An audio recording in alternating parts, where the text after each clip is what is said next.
everybody. We're going to get started. I hope everyone's having a great morning.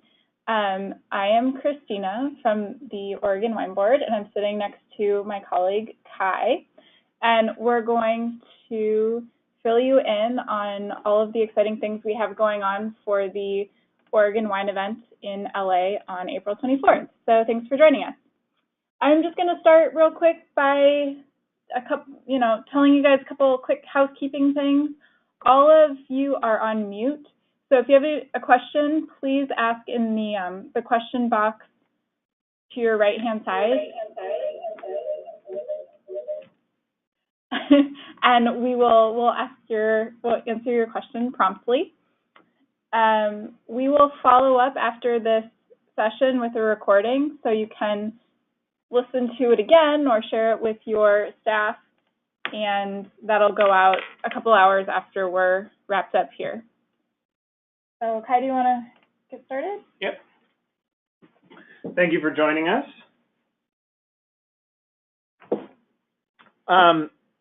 Hopefully you're all viewing the shared screen. What you're looking at is the toolkit for the Oregon Wine Trail event. The toolkit can be found on our industry site. I'll give you a quick preview of that. If you navigate to industry.oregonwine.org, the top navigation header, you'll see marketing, and second down there, Oregon Wine Trail. Christina and I are going to take you through this today. This will serve as a resource, hopefully, to answer your questions, provide assets, and help you best prepare both internally at the winery for the event and also externally to share communication and promotion around the event. So quickly, I'm sure many of you know this, but on the off chance you don't, I'd just like to recap it. The impetus for this tasting event came from our solicitation and our listening of folks like you and of Oregon's industry. A regular request was that the OWB help to expand and enhance Oregon's profile outside of the Pacific Northwest. As a result, we applied for and were awarded a specialty crop block grant from USDA to conduct 4 events over a 2-year period. So this LA tasting will be the first event, and we will be replicating this somewhat 3 more times in 2019. Each tasting event will follow the same format, which will start off with a master level education seminar for key buyers, crafted and led by our education manager, Bree Boskoff, who is a master of wine. There'll be a trade and media walk around and a consumer walk around. These events will, of course, always be open to wineries across Oregon from all regions. We hope to be able to provide both varietal and geographic diversity in each of these events. For this kickoff event in LA, we partnered with a team based here in Portland who puts on the Feast Food Festival in September. I'm sure many of you are familiar with. So the team at Feast has helped us to conceptualize the event and then manage some of the logistics of production. They have, in addition to a deep experience of putting on large food and wine consumer events, they also have a deep network of trade professionals, chefs, culinary artisans that we have called upon to travel with us to LA and just make this event as unique and as appealing as possible. We're also working with a woman in LA, based in LA, Allison, at a firm called Please the Palate, who puts on wine events and is our sort of boots on the ground for expertise on the LA market. So that's the sort of background logistics of the event. Quickly, to get a little more sort of romantic and markety, our idea here was to not only showcase the diversity and sort of brilliance of Oregon wine, as we know that element of the tasting is the thing that people is the number one draw and what most people are there for. We also wanted to be able to we had talked in the office about, bringing a little piece of Oregon around the country with us. We can't obviously recreate what we all think makes Oregon special in LA or Boston or Chicago, but we can at least try to approximate some of it. So in addition to your personalities and your wine, we're also bringing culinary partners with us. For LA, we'll have Olympia Provisions, Salt and Straw, Stumptown Coffee, Eli and Tyler, the well-known personalities from some of these places will be joining us on site to add, again, a little more of that Oregonian character. We're going to have a live illustrator at the consumer event. We're going to have pop-up education elements for the trade and media walk around. So in addition, like I said, to showcasing your wines, we are hoping to make this a really unique and immersive experience for our guests as a demonstration of Oregon's wine quality, Oregon's culinary quality, and to create an atmosphere that is evocative, hopefully, of Oregon and incentivizes some future affinity and future travel. Did I miss anything? No. Okay. Good. Okay. So as you all know, we are kicking off this grand out-of-market effort in LA on April 24th at the Line Hotel. It's in Koreatown in LA. So we're just going to quickly go through the schedule of events. We're going to kick off the day at 11:30 from until 1 p.m. with a masterclass seminar. And the seminar is actually already on a massive wait list. We reached out to about 75 key buyers in LA personally, people that our LA consultants helped us connect with, and we also had wineries that you guys had asked that we reach out to. So we created this list of 75 key buyers, and with that list and our initial email blast, we have waitlisted the class. It's full at 50 people with another 60 plus people on the wait list. So a lot of interest in that. The seminar is going to be led by Bree Boskoff, the Master of Wine here in our office, and will be co-presented with Chris Tangi, who is a Master Somm and works with Guild Somm. So they're going to team teach that master class, showcasing wines from across the state. At 12:30, we will start the trade and media walk-around tasting. So that's going to be similar to what you're used to. You'll be pouring for the trade and media. It will likely be a smaller crowd than the consumer, so that you're able to, spend more time having conversations with these folks and connecting.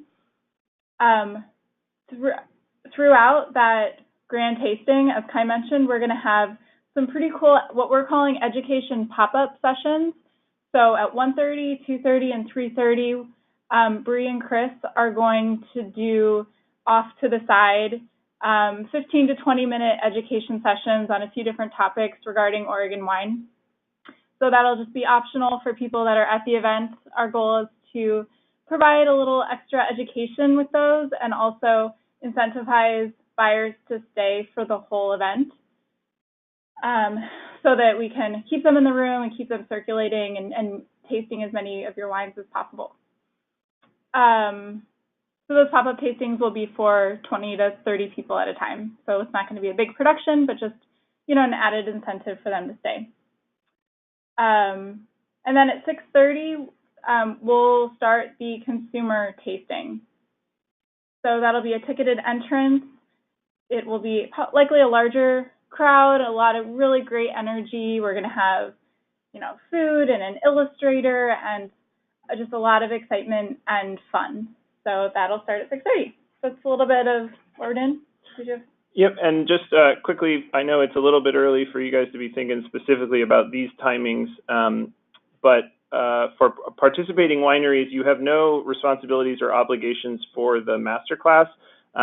We will communicate these times as we get closer to the event, but since we're talking about the schedule now, we will need everybody in the tasting space set up and ready for attendees by noon for the 12:30 start.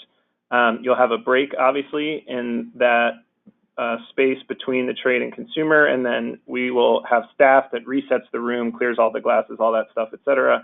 And then we'll need everybody back and set up again by 6 p.m. for the 6:30 consumer tasting. Yep, so that's going to be the format of the day. Let us know if you have any other questions about that. So just continuing to go through this toolkit here. If you'd like to see all the other wineries that are participating, you can do so by clicking that link. We also have some links to the frequently asked questions about logistics and things like that, so you may check that out when you get a sec. And we also have links to some blogs that we've written about the event if you wanted to learn more. So lots to unpack in this toolkit, and encourage you, when you do have a second, to just kind of to browse through that. Cool.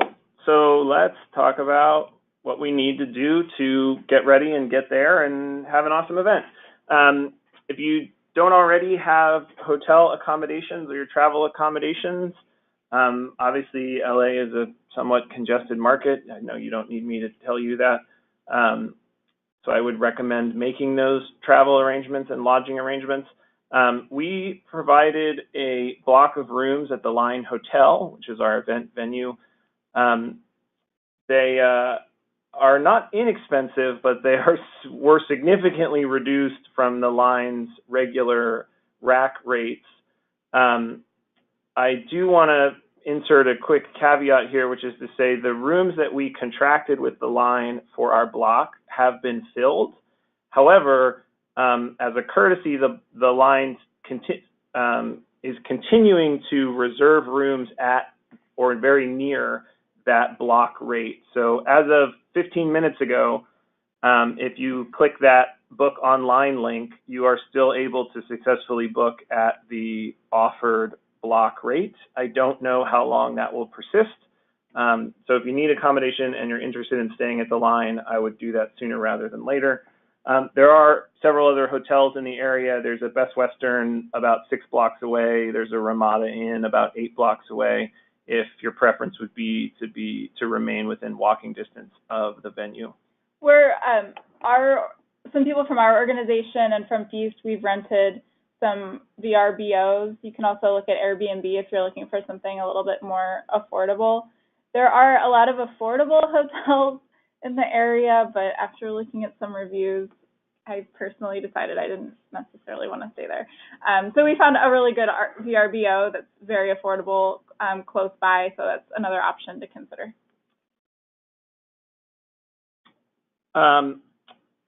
We at the OWB are doing all that we can to provide a convenient and courteous shipping method for the participating wineries, as well as one that is fully legally compliant from Oregon all the way to the hotel loading dock in LA.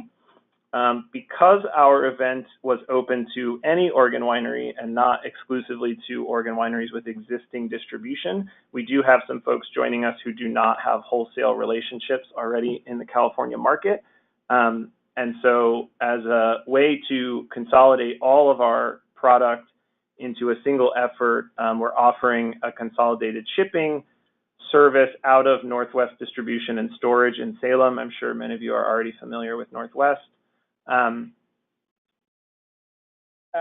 a matter of sort of safety to keep all product accounted for, we are recommending strongly and not providing the information for you to ship directly to the Line Hotel for some logistical concerns, but also because the Line is not legally compliant in receiving wine directly from you, again, as I'm sure you all know. So really your options are to hand carry the wine yourself if you would prefer, which the OWB will turn a blind eye to. And Oregon wines fly free on Alaska Airlines, if you weren't aware of that. Yes, so hopefully you're a mileage plan member and you can do that very easily. or you can join us in our consolidated shipment. I apologize if I have made this more confusing than it needs to be. I suspect that for most of you, this is something you do on a regular basis. Wines need to arrive at Northwest in Salem no later than noon on Friday, April 6th. That's 2 weeks from today, no later than noon on Friday, April 6th. You're welcome to deliver wines personally to Northwest or to ship them, whatever method is most convenient for you. There are instructions that we're looking at here on the toolkit that I won't read through verbatim, but I suggest that you review before sending your shipments out. Wines will be collected at Northwest and then literally personally consolidated by myself and my colleague Margaret. They will be palletized and shrink wrapped, so they will all travel together, and there shouldn't be any risk of anybody falling off the back of the truck. Due to that, we don't think that shippers are necessary for transit from Northwest to LA. However, if you are shipping from your winery to Northwest, please make whatever decision you would normally make to use a FedEx or UPS service to move that wine. There's a couple forms that we're asking you to provide. There's a simple label form that just indicates what's in the package, how many boxes, so that we can easily consolidate stuff at Northwest. There is this link here, this Northwest Winery Shipment Form. This is a form for Northwest that helps them create the bill of lading and so that goes out with their driver and their truck. When you look at this form, you'll realize that it's asking for information that is not specifically pertinent to you in this tasting, and that's fine. Please feel free to leave it blank. With this form, you have two options. If you hand deliver to Northwest, please just print it out, fill it out, bring it with you, and hand it to them when you drop off. If you ship via a shipping service to Northwest, then you're welcome, please, to just email that form to me, and I will deliver them all consolidated to Northwest. So there's labels on your box, taped to your box. There is this Northwest form that comes to Kai, that's me, or dropped off at the location. Here is the label form that you can print and just tape to the box. And then the last piece of paperwork is I need an invoice from you noting all of the product shipped to LA. And again, this is to ensure that the OWB is being as prudent and careful as possible as a representative for you and your colleagues and neighbors in this process, and to ensure that we're legally compliant, again, from Oregon to the door to the hotel. So we're working with an importer wholesaler in California called Adventures in Wine. If you could please create an invoice from your winery to Adventures in Wine, you'll see Merrick's information here. Normal invoice that includes whatever it is you're shipping, and then an invoice total of $0. Merrick will do the California ABC hoops that need to be jumped through to ensure that everybody is on the up and up. So just a quick review. I know this is a fair amount of paperwork. There's a tasting label to be printed and taped to your box, and then there's two forms that potentially are going to come to me. One is the Northwest shipping form, and the other is an invoice. And then last thing on shipping, if you want to take programs or wine keys or any kind of swag to give out for trade or consumers, you're welcome to do that. We'd be happy to include it in the consolidated shipment. Please just send it along with your wines to Northwest, and it will arrive in LA.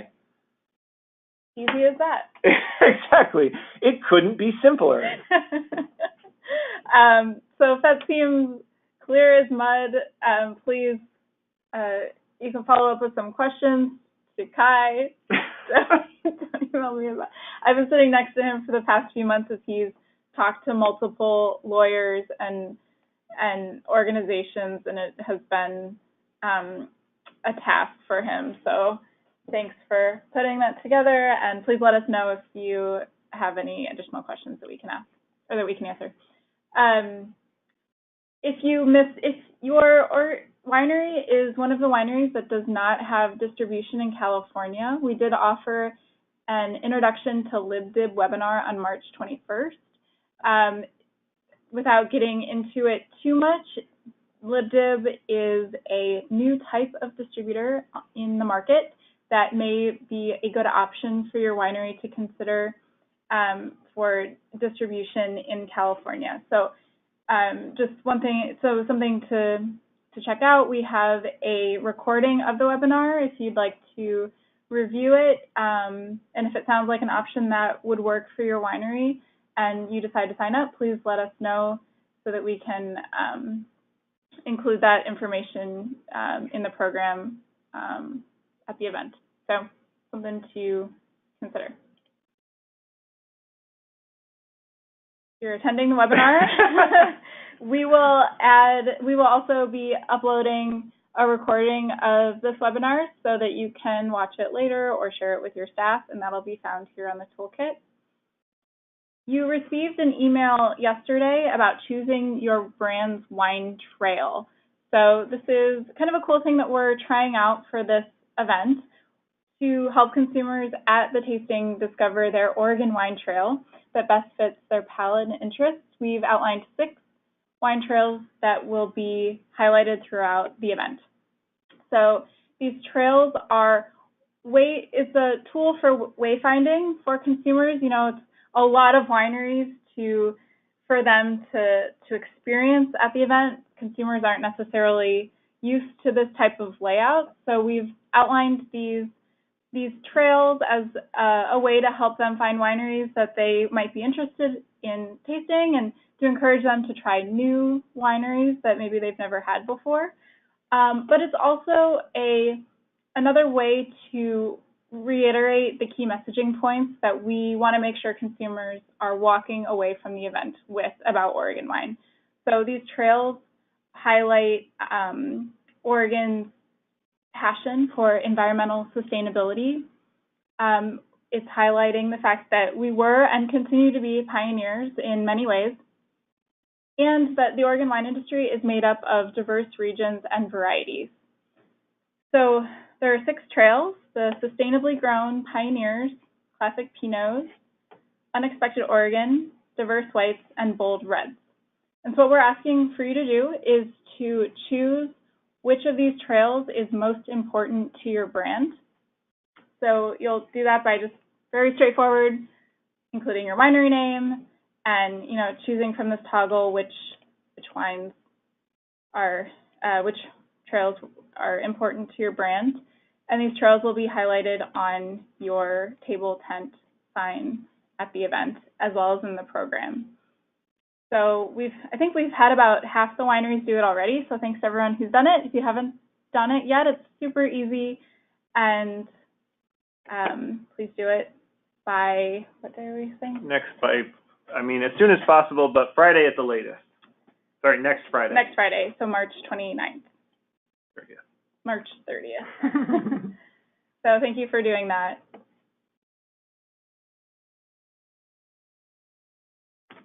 Cool. So I just talked really quickly about the sort of visual identity of the event, how we ended up where we ended up, and then invite you all to help us spread the word and share the event with your audiences. So the Oregon Wine Trail concept was picked for a variety of reasons. One, we understand that this idea of Oregon as a place of westward expansion and destination still resonates and still has cachet and certainly identification around the country. We remind ourselves, of course, that we're primarily or entirely speaking in this instance to an audience that is not in Oregon and not in the Pacific Northwest. So there's value in the familiarity of the concept of the Oregon Trail, but of course we wanted to update it not just to be about generic wayfinding, but about wine wayfinding. And additionally, the concept was appealed to us because the trail offers so many opportunities for narrative and so many opportunities for personalization and story. So you all have your own Oregon wine trail, how you ended up in this place, how you got where you are now and why.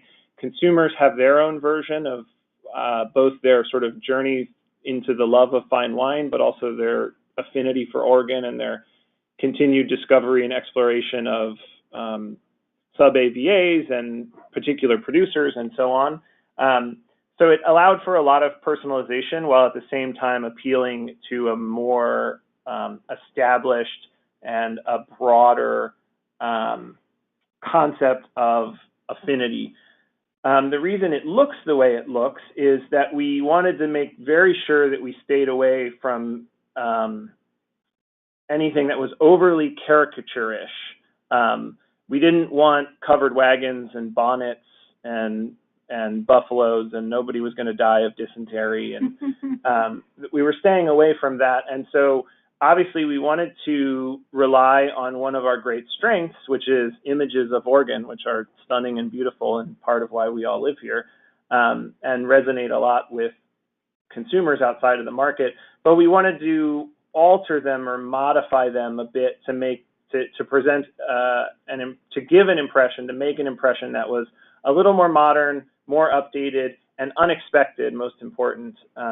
We wanted to remind consumers that while they may know some things about Oregon, they still have a lot to explore and a lot to learn. So we've got some beautiful imagery of places around Oregon that call on both our sort of existing natural landscape, our existing Oregon wine industry, as well as the history of Oregon wine industry, most obviously represented here with this great old photo of Susan.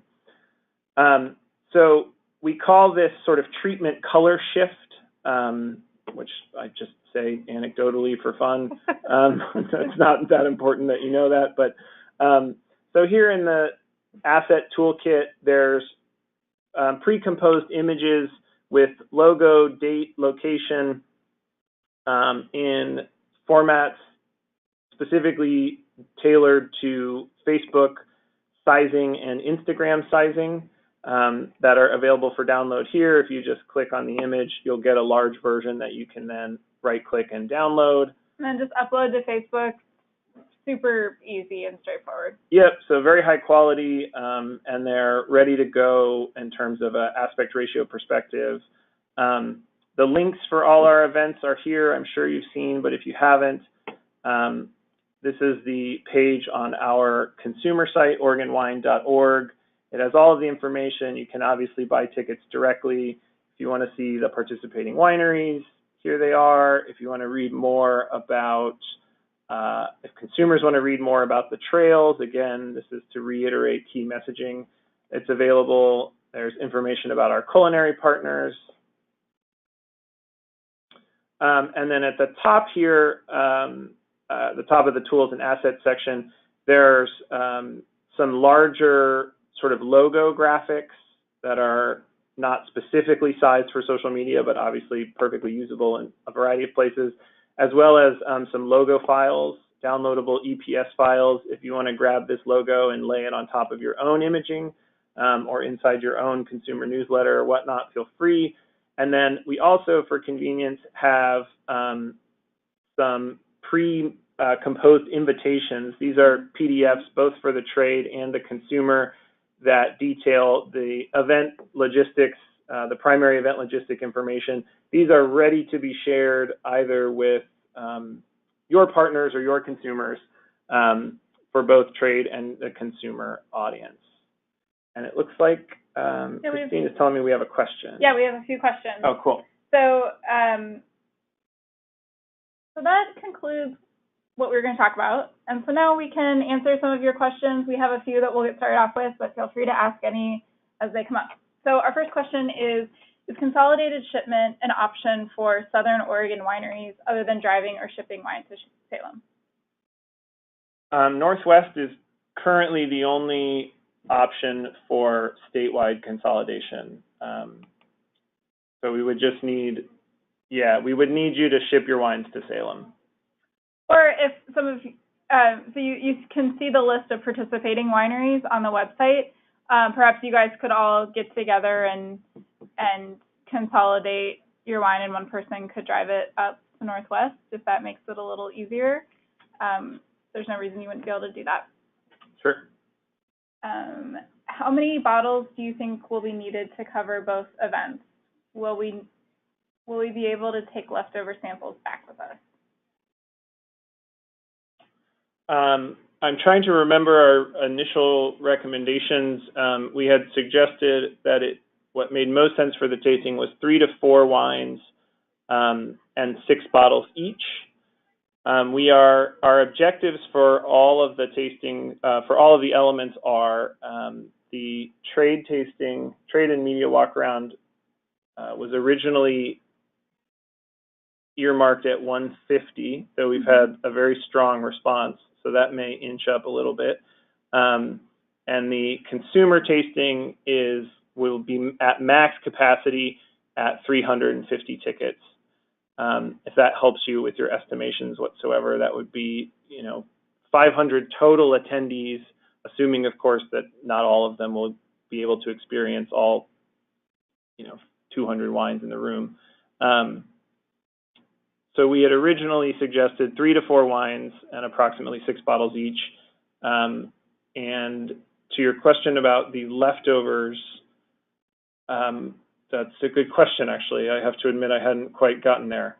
I imagine that I know that some folks are interested in leaving, not leaving, but transferring leftovers to their distributors in the market, and just leaving them in LA as samples. We will not be doing a consolidated shipment back to Oregon. Correct. So it seems like, however you want to manage the leftover wines, if you want to plan on, bringing them home with you on the plane or transferring them to the distributor, there's a few different options, but the Oregon Wine Board isn't consolidating a shipment back. So we practice organic farming and would easily qualify as sustainable, but do not pursue any certifications. For the purpose of the Oregon Wine Trail, do you need to be certified sustainable? No is the short answer to that question.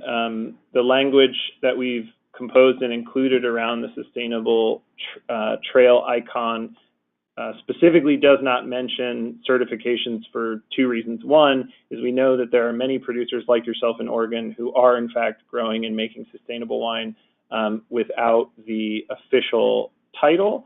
And 2, purely in the interest of space and time and attention, it would not really have been possible to include a list of certifications in that category or necessary to sort of get into the weeds of which certifications we were specifically calling out and which we weren't. So if these trails are all self-selective. If you believe that you fit in that category, then as far as the OWB is concerned, then you fit in that category. As Christina mentioned, we hope that these trails act as a easy point of entrance for consumers, just a way to grab onto something if they're feeling a little overwhelmed. And it gives us a little bit of conversational messaging both before and during the event about some key principles that are important to Oregon. So it looks like that's all the questions that have come up. Actually, did someone else come? So thank you all so much for joining us. We had a really great attendance, so it's really encouraging. At the end of this, we'll be uploading this recording to YouTube and sending it out to everyone. And as always, you're welcome to email us with any additional questions you have.